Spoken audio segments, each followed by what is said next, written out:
Kabuuan ng parabola ng banga. Huwag mong kalilimutang ikaw ay isang bangang gawa sa lupa. Ang tagubilin ng inang banga sa kanyang anak. Tandaan mo ito sa buong buhay mo. Bakit madalas mong inuulit ang mga salitang ito, ina? Ang tanong ng anak na banga na may magtataka. Sapagkat ayokong kalimutan mo ito, at ikaw ay nararapat na makisalamuha lamang sa ating mga kauring banga. Sa buong panahon ng kanyang kabataan, tinatak niya sa kanyang isipan na siya ay isang banga na gawa sa lupa. Hanggang sa makakita siya ng ibang uri ng banga. Nakita niya ang eleganteng bangang porselana, ang isang makintab na bangang metal, at maging ang ibang pangbabasaging banga. Tinanggap niya na sila ay magkakaiba. Ngunit, hindi niya lubos na maunawaan kung bakit hindi siya maaaring makisalamuha sa ibang banga. Marahil, gawa sila mula sa iba't ibang material at iba-iba rin ang kanilang kulay. May puti, may itim, may kulay tsokolate, at may dilaw. Sila ay may kanya-kanyang kahalagahan. Hinulma sila ng pantay-pantay. Lahat sila ay ginawa upang maging sisidlan o dekorasyon. Isang araw, isang napakakisig na porselanang banga ang nag-imbita sa kanya na maligo sa lawa.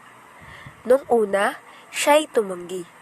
Nang lumaon, nanaig sa kanya ang paniniwalang ang lahat ng banga ay pantay-pantay. Naakit siya sa makisig na porselanang banga. Napapalamutian ito ng magagandang disenyo at matitingkad ang kulay ng pintura. May palamuting gintong dahon ang gilid nito. Kakaiba ang kanyang hugis at mukhang kagalang-galang sa kanyang tindig. Bakit wala namang masama sa paliligo sa lawa, kasama ng ibang uri ng banga? Wala namang kaming gagawing hindi tama. Bulong niya sa sarili. At sumunod siya sa porselanang banga at sinabing, Oo, maliligo ako sa lawa kasama mo. Ngunit saglit lamang, nais ko lang na mapreskuhan. Tayo na!